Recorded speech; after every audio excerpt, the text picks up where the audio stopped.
اعوذ باللہ من الشیطان الرجیم بسم اللہ الرحمن الرحیم۔ میرے عزیز ہم وطنوں، السلام علیکم ورحمۃ اللہ وبرکاتہ۔ الحمدللہ کہ یہ بات، یہ حقیقت ابھی ہم سب پر، پورے ملک کے تمام باشندوں پر، بچوں تک عیاں ہو چکی ہے کہ ہم نے جب تک اس نظام کو نہ بدلا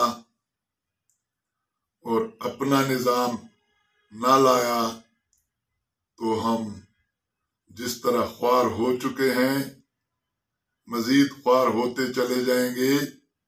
پروردگار ہمیں بچائے۔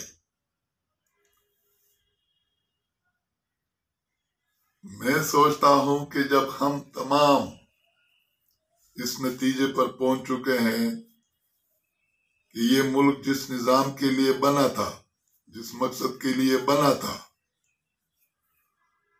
وہ ہم جانتے ہوئے بھی اس کے لیے آج تک نہ کوئی عالم، نہ کوئی دانشور، نہ کوئی اور بندہ خدا کا یہ نہیں کہہ رہا کہ بھائی آؤ ہم مل کر بیٹھ جائیں، سوچ لیں کہ ہم اس نظام سے کیسی اپنا جان چھڑائیں اور اپنے نظام کو کیسے اپنائیں جس کا نتیجہ ہمیں ایسا ملک دے گا جس کا نام ہوگا اسلامی فلاحی مملکت خداداد ریاست پاکستان۔ اس ملک میں حکمت، فہم و فراست، عقل کی کمی نہیں ہے۔ بے شمار ہزاروں لاکھوں دانشور بیٹھے ہوئے ہیں، علماء بہت ہیں، اور تو چھوڑ دیجئے آج اس ملک کا ایک جوان بندہ، چاہے وہ لڑکا ہے یا لڑکی ہے، ان کو بھی اللہ پاک نے اتنا علم شعور دیا ہے کہ اسلامی سلطنت قائم کرنے میں یہ جوان طبقہ بھی بڑے بزرگوں اور دانشوروں کا بہت مددگار بن سکتا ہے۔ مگر ہم کہیں سے بھی بسم اللہ نہیں پڑھ رہے، اور جب بھی سنو، کسی کو سنو، اخبار میں پڑھو، ٹی وی میں دیکھو، بندوں کو ویسے سنو، ملک کے کسی کونے قدرے میں سنو، تو آپ کو آواز آئے گی بھائی صاحب جب تک نظام نہیں بدلتا چہرے بدلنے سے کچھ نہیں ہوتا، بلکہ ہم مزید خواری کے گڑھوں میں نیچے جا رہے ہیں۔ لہذا یہ انتہائی ضروری ہے کہ ہم ابھی نظام بدلو، نظام بدلو، نظام بدلے کا راگ نہ الاپیں اور عملی طور پر ہم بیٹھ جائیں اور اس نظام کو بدلنے کے راستے نکالیں، ڈھونڈیں، اور راستے تو اللہ پاک نے ہمیں پہلے سے دیے ہوئے ہیں۔ عمران صاحب وزیر اعظم پاکستان مدینہ حکومت کی بات کئی دفعہ کر چکے ہیں، مگر افسوس کہ کوئی عالم دین، کوئی دانشور، کوئی غمخوار تو سارے پاکستانی ہیں، لیکن ان میں سے کوئی بھی آگے نہیں آیا کہ عمران صاحب کو یہ کہہ دے کہ بھائی آپ اس نظام مدینہ حکومت کو واقعی لانا چاہتے ہیں یا ایسے ہی آپ کیجولی بات کر جاتے ہیں. اور اگر وہ جواب دیتا کہ نہیں بھائی میں تو مذاق نہیں کر رہا ہوں، میں بہت سیریس ہوں، بہت سنجیدہ ہوں، میں چاہتا ہوں کہ مدینہ حکومت طرز پہ سلطنت قائم ہو تاکہ عدل و انصاف ہو، خوشحالی ہو، ہم اللہ کے احکامات کو سینوں سے لگائیں اور اس کے نتیجے میں اللہ پاک کی امداد اور اللہ پاک کا فضل و کرم ہمارے ہر معاملے میں شامل حال ہو، تاکہ ہماری یہ دنیا بھی خوش رہے، ہم دنیا کی نعمتوں سے بہرہ مند ہوں، ہمارے بچوں کا مستقبل تابناک ہو اور ہماری آخرت بھی سنور جائے. لہذا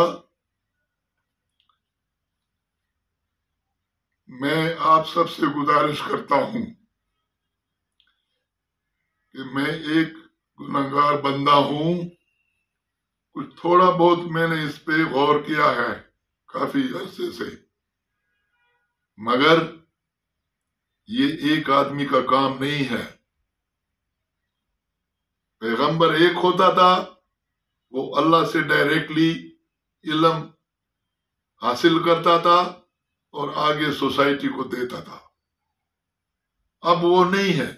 اب میرا دماغ جہاں تک کام کر سکتا ہے اور ہمارے سب لوگوں کا دماغ جہاں تک کام کر سکتا ہے، ان سب کو جب ہم ملائیں گے تو انشاءاللہ تعالی ہماری نیت کا اللہ پاک کو علم ہے، اللہ پاک پھر ہماری بہت مدد فرمائیں گے اور اللہ پاک ہمارے راستوں سے کانٹے نکال دیں گے اور ہم ایسی سلطنت انشاءاللہ تعالی قائم کریں گے اللہ پاک کے فضل و کرم سے، اس کی مہربانیوں سے، کہ نہ صرف پاکستان اندرونی طور پر ایک انتہائی خوشحال اور مضبوط ترین ملک کے طور پہ ابھرے گا، بلکہ میرا وجدان مجھے کہتا ہے آج نہیں کافی عرصے سے کہ یہ ملک، اس ملک کے باشندے خاص کر جوان طبقہ، گرلز اینڈ بوائز بوتھ، اس دنیا کے لیے ایسی مثالیں قائم کریں گے کہ دنیا تقلید کرے گی انشاءاللہ الرحمن. میں زیادہ باتیں نہیں کروں گا ورنہ گلے شکوے تو مجھے ان جو عالم لوگ ہیں، تبلیغ میں بھی بڑے بڑے عالم ہیں بہت زیادہ، باقی بھی بڑے بڑے عالم ہیں، کہ جب ایک ملک کا وزیر اعظم جو بیچارہ یورپ کا پڑا ہوا ہے، یورپ میں زیادہ زندگی گزار چکا ہے، دل تو اس کا چاہتا ہے کہ مدینہ حکومت قائم ہو، لیکن اس کو طریقوں کا علم نہیں ہے، تجربہ نہیں ہے. تو ان عالموں کو اور ان تبلیغ کے مولانا صاحبان کو چاہیے تھا کہ وہ ان سے پوچھتے کہ بھائی آپ اس میں سنجیدہ ہیں تو آئیے ہم آپ کی مدد کرتے ہیں. وہ اپنے کاموں میں لگے ہوئے ہیں اور یہ سمجھ رہے ہیں کہ ہم اسلام کو صحیح معنوں میں پھیلا رہے ہیں، جبکہ مجھ جیسے گناہگار یہ اللہ کے فضل سے جانتا ہے کہ اسلام کا علم حاصل کرنا بہت لازمی ہے، فرض ہے ہم سب پہ، مگر اس علم کو اگر ہم عملی زندگی میں سب سے پہلے اپنے اوپر اور پھر اوروں کے لیے ہم اپنے اوپر لاگو نہ کریں تو اس علم کا پھر کوئی فائدہ نہیں ہے، وہ محض کتاب رہ جاتی ہے. اور یہ کتاب اس لیے لائی گئی ہے کہ اس کو عملی زندگی میں اپناؤ. بلکہ میں تو یہ کہوں گا کہ قیامت کے دن اگر مسلمانوں سے یہ سوال کیا گیا کہ آپ کو، دیکھیے پوری اس دنیا کی کتنی آبادی ہے، بے حساب آبادی ہے، بڑے لوگ رہتے ہیں، لیکن میں نے مسلمان تم کو اس دین کا امین اور صادق بنایا تھا. تو آپ نے اس دین کو، اس دین اسلام کو اپنی زندگیوں میں کیوں نہ ڈھالا؟ اس کو اپنے سے کیوں روح روانہ کیا؟ اپنی زندگی کے سانچوں میں اس کو نہ ڈھال کر غیر مسلموں سے اس دین کو کیوں مخفی رکھا؟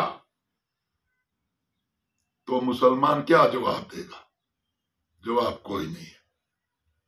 کیونکہ اگر اللہ پاک نے یہ دین چین میں نہیں نازل کیا، روس میں نہیں کیا، امریکہ میں نہیں کیا، ادھر افریقہ کے دور دراز ممالک میں نہیں کیا، اس ایک خطے میں عربیہ سے شروع کر کے پھر ادھر آیا ہمیں دیا، تو یہ ہمارا فرض ہے کہ ہم اس کا علم حاصل کریں اور اس پر عمل کر کے دنیا کے سامنے پیش کریں، تاکہ غیر مسلم جب ہماری حرکات، سکنات، اٹھنا بیٹھنا، بات کرنا، تجارت کرنا، ہمسائے سے کیسے پیش ہونا ہے، مہمان سے کیسے پیش ہونا ہے، غریب مسکین کو کس نظر سے دیکھنا ہے، یہ تمام چیزیں غیر مسلم جب آپ میں یہ چیزیں دیکھا کہ انگریزی میں جس کو کہتے ہیں کہ you exhibit all these good traits from your actions, from your practical life, تو وہ متاثر ہوتا اور وہ پھر کہتا کہ بھائی یہ تو ایک مثالی بندہ ہے، اور وہ پھر اس کو اپناتے. لہذا میری گزارش یہ ہے کہ ہم میں سے ہر ایک بندہ سوچے کہ مدینہ حکومت کا قیام ہم عملاً کیسے لائیں اپنے ملک میں. میں نے اپنے طور پر جو میں سوچتا ہوں کہ اس کو ہم کیسے قائم کریں، تو میرے ذہن میں یہ بات آتی ہے کہ سب سے پہلے ہم، یعنی میں کہوں گا کہ اسلامی سلطنت کو قائم کرنے کا ہمارا پہلا قدم کیا ہونا چاہیے. تو میرے ذہن میں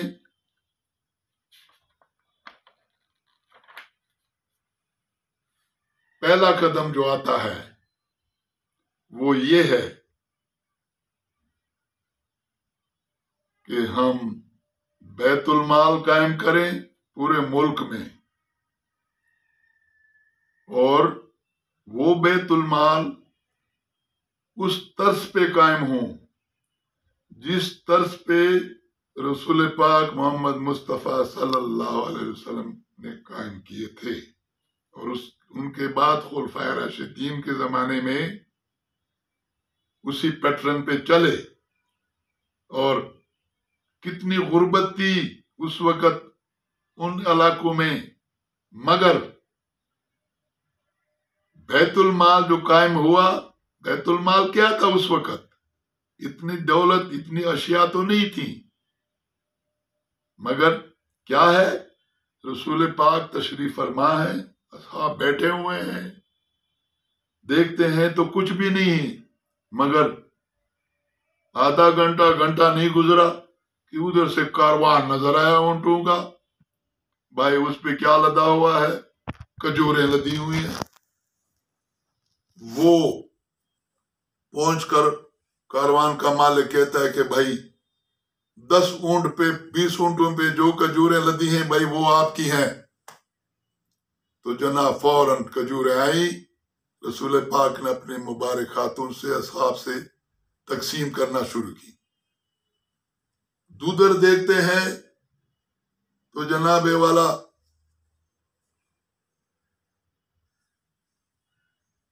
کہیں سے مال غنیمت آیا، وہ تقسیم ہونا شروع ہو گیا. ابھی وہ کر کیا دیکھتے ہیں کہ ادھر سے قافلہ ہے اونٹوں کا، ماشاءاللہ اونٹ تو ادھر کئی لوگوں کے جو تاریخ ہم پڑھتے ہیں کہ اس کے